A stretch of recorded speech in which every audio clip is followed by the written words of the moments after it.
ఏమైంది? ఏమైందంటావేంది? అరుస్తున్నాడు భయ్యుడు. మొత్తం నువ్వే చేసావు. నీకు బాగా మదం ఎక్కిందిరా గోవర్ధన. మ్యాటర్ ఏంటి చెప్పు first. 2 years back term plan తీసుకుందామని ₹1,00,00,000 ప్లాన్ చెక్ చేస్తే పర్ మంత్ ₹650 చూపిస్తుంది. తర్వాత తీసుకుందాంలే అనుకున్నా. ఇప్పుడు 2 months బ్యాక్ చూస్తే అదే కంపెనీ అదే ప్లాన్ ₹850 చూపిస్తుంది. అదేంటి? ఏజ్ పెరిగితే ప్రీమియం పెరిగిద్దా? చెప్పాలి కదా నువ్వు నాకు. చెప్పలేదు అనుకో, ఎప్పటి నుంచో చెప్తున్నా తీసుకో మళ్ళీ ప్రీమియం పెరుగుద్దని చెప్పి. తీసుకున్నావా? లేదు. అడుగుతున్నావు మళ్ళీ. అవును, ఏజ్ పెరిగితే ప్రీమియం ఎందుకు పెరుగుతుంది? ఎందుకు పెరగదు? ఫర్ ఎగ్జాంపుల్ నీ ఏజ్ పెరుగుతుంది అనుకో, జబ్బులు రావడానికి ఛాన్స్ అన్నది ఎక్కువగా ఉంటుంది. సో వాళ్ళకి రిస్క్ అనేది పెరుగుతుంది కదా ఇన్సూరెన్స్ కంపెనీస్ కి, అందుకని ప్రీమియం కూడా పెంచుతారనమాట.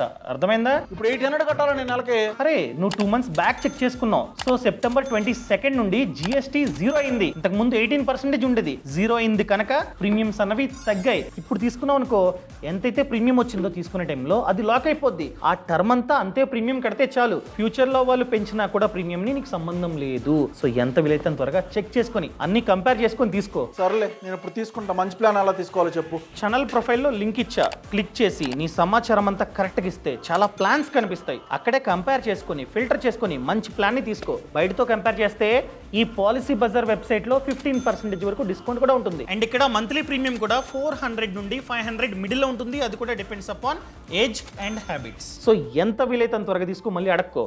చెప్పలేదు పెరిగిందని చెప్పి. అర్థమైందా? ఇప్పుడే తీసుకుంటా. Bye. All the best. Boss wala. Be the boss.